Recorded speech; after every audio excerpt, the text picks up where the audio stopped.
आराधना की शादी को पूरे 5 साल हो गए थे। ये 5 साल उसके लिए एक तरह की जेल के बराबर थे, क्योंकि उसका पति उसे कोई भी तवज्जो नहीं देता था। एक सुबह वो बहुत तैयार होकर घर के हॉल से गुजरती है, तभी उसका देवर उसे वहां पर मिलता है। अरे भाभी जी, आज तो आप बहुत ही प्यारी लग रही है। कोई बात है क्या? कितनी सुंदर सजे हो आप, कहीं किसी की नज़र भी ना लग जाए आपको। आज कुछ खास है भाभी जी?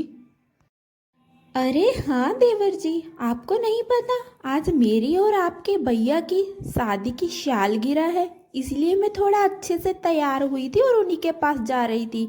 शायद उनको आज थोड़ा अच्छा लग जाए। ठीक है देवर जी, अभी मैं उनके पास जाती हूँ। मैं आपसे बाद में बात करती हूँ।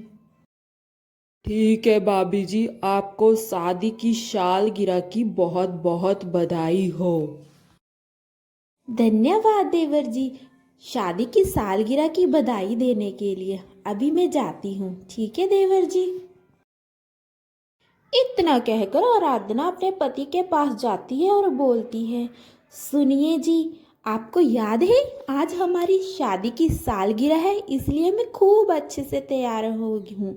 आप बताइए मैं कैसी लग रही हूँ? और आपने सुबह उठकर मुझे विश भी नहीं की हमारी शादी की सालगिरह। आप भूल गए थे क्या इस दिन को? अरे इस मनहूस दिन को मैं कैसे भूल सकता हूँ। मेरे घर वालों ने जबरदस्ती शादी जो करवा दी थी तुम्हारे साथ। मैं तो किसी और लड़की से प्यार करता था। तुम लोगों की वजह से मुझे अपने प्यार को छोड़ना पड़ा। घर वालों ने तुमसे शादी करवा दी। तुम तो मुझे पहले दिन से ही पसंद नहीं है। सुबह सुबह आ गई। निकलो यहाँ से, मुझे तुमसे कोई बात नहीं करनी है। आराधना बेचारी रोते हुए वहां से चली जाती है और वो अपने कमरे में जाकर रोने लगती है। उसका मन बहुत दुखी होता है, क्योंकि शादी के पहले दिन से ही उसका पति उसे प्यार नहीं करता। तभी उसका छोटा देवर रवि वहां पर आ जाता है। आराधना को रोते हुए देखकर उसे बहुत बुरा लगता है और वो आराधना से कहता है, भाभी, आप रोइए मत। मुझे पता है भैया आपको हमेशा दुखी कर रहते हैं, लेकिन आप है कि आप उनसे बहुत प्यार करती हो। उनके इतना धिक्कारने के बावजूद भी आप हमेशा अपना पति नहीं धर्म निभाती हो। आप बहुत अच्छी हो भाभी। देखना एक ना एक दिन भैया को अपनी गलती का एहसास होगा कि उसने हीरे जैसी भाभी को इतना बड़ा दंड दिया है। आप रोइए मत भाभी। जब आप रोती है तो मुझसे बर्दाश्त नहीं होता। प्लीज़ भाभी आप मत रोइए। एक दिन आपका अच्छा दिन भी जरूर आएगा। सारे दिन एक जैसे नहीं रहते। अभी भैया की मत मारी गई है, जो वो आपकी खूबियों को नहीं पहचान पा रहे। इतना कहकर रवि वहां से चला जाता है। आराधना को रवि की बातें बहुत पसंद आती है और वो उसे मन ही मन में पसंद भी करने लगती है। अगले दिन सुबह विजय जल्दी जल्दी घर से बाहर निकल जाता है और वो पार्क में जाकर अपनी महबूबा से मिलने जाता है और वहां जाकर उसके साथ बैठकर खूब बातें करता है। वो उसी लड़की से मिलने जाता है जिससे वह शादी करना चाहता है।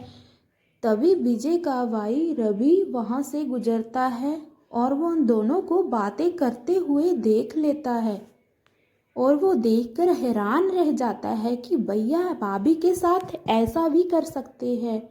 और वो उन दोनों को देखता है और चुपचाप बिना कुछ कहे वहां से घर की ओर निकल जाता है।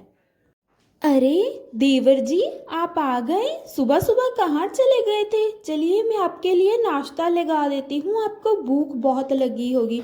हाँ भाभी, आप एक काम करिए, नाश्ता मेरे कमरे में ले आइएगा। मुझे आपसे बहुत ज़रूरी बात करनी है। ठीक है देवर जी, मैं आपका नाश्ता आपके कमरे में ले आती हूँ, आप चलिए। तभी आराधना किचन में खड़ी सोचती रहती है कि ऐसी भी कौन सी बात करनी है रवि ने, जो उसने नाश्ता अपने कमरे में मंगवाया है। तभी वो नाश्ता लेकर जाती है। अरे देवर जी, ये लीजिए आपका नाश्ता। और आपको ऐसी भी क्या बात करनी थी जो नाश्ता लेकर मुझे आपने आपने कमरे में बुलाया था? सब कुछ ठीक तो है ना? कुछ बताइए ना आप मुझे। भाभी, अब जो बात मैं आपसे बताने जा रहा हूँ उसे सुनकर आप गुस्सा मत कीजिए। भाभी, मुझे पता है भैया आपकी कदर नहीं करते। 5 सालों से आप भैया के साथ बिल्कुल भी खुश नहीं हो। भाभी, मैं आपको बहुत पसंद करता हूँ। मैं चाहता हूँ कि आप भैया को छोड़कर मेरे पास आ जाइए। मैं आपको बहुत खुश रखूँगा। मुझे आपकी बहुत कदर है। मैं आपको ऐसे दुखी नहीं देख सकता। भाभी, मैं आपको मजबूर नहीं करूँगा, मर्जी आपकी है। मुझे जो ठीक लगा मैंने आपसे कह दिया। मुझे आप बहुत पसंद हो क्योंकि आपका दिल एकदम साफ है और ऐसे इंसान दुनिया में बहुत कम होते हैं। देवर जी, मैंने किचन में दाल चढ़ानी रखी हुई है, कहीं वो जल ना जाए, मैं उसे देखने जाती हूँ। इतना कहकर आराधना शर्म से वहां से चली जाती है, क्योंकि उसे समझ नहीं आता कि आखिर ये हो क्या रहा है। फिर आराधना अपने कमरे में आ जाती है और सोचने लगती है कि देवर ने ऐसा भी क्या गलत कह दिया। उन्होंने तो मेरी भलाई की बात ही की है। शुरू से देखती आ रही हूँ वो मेरी बहुत इज्जत भी करते हैं और मेरा साथ भी देते हैं, और मेरी वजह से अपने भैया से लड़ते भी हैं। वो मुझे खुश रखना चाहते हैं तो इसमें कौन सी गलती है। लेकिन पतिदेव क्या कहेंगे, सासू माँ क्या कहेगी, दुनिया वाले क्या कहेंगे। आराधना को कुछ भी समझ नहीं आता और इसलिए वो बाहर टहलने के लिए चली जाती है। वहां तक विजय अभी अपनी गर्लफ्रेंड के साथ बैठा होता है। आराधना उन दोनों को देख लेती है और उसका मन बहुत दुखी होता है, और वह दुखी मन से घर आती है और सोचती है कि अगर विजय अपनी जिंदगी जी सकता है तो मैं क्यों नहीं जी सकती। मैंने ऐसा कौन सा पाप किया है। मैंने रवि के लिए अपनी फीलिंग्स को क्यों दुबा रखा है, जबकि रवि मेरी इतनी फिक्र करता है। मुझे अब दुनियादारी की परवाह छोड़ देनी चाहिए और अपनी जिंदगी जीनी चाहिए। तभी आराधना की सास आराधना को आवाज लगाती है, आराधना बेटा, अरे आराधना। तभी आराधना दौड़कर अपनी सास के पास जाती है। क्या हुआ माँ जी, आपने मुझे आवाज लगाई, कुछ काम था माँ जी। हाँ बेटा, आज मैं पड़ोसियों के घर गई थी सत्संगत में।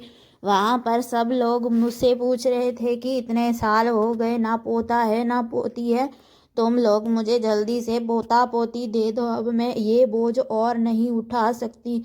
गली मोहल्ले वाले मुझे ताने मारते हैं, ये मेरी बर्दाश्त से बाहर हो गया है। तभी आराधना बिना कुछ बोले वहां से अपने कमरे में आ जाती है।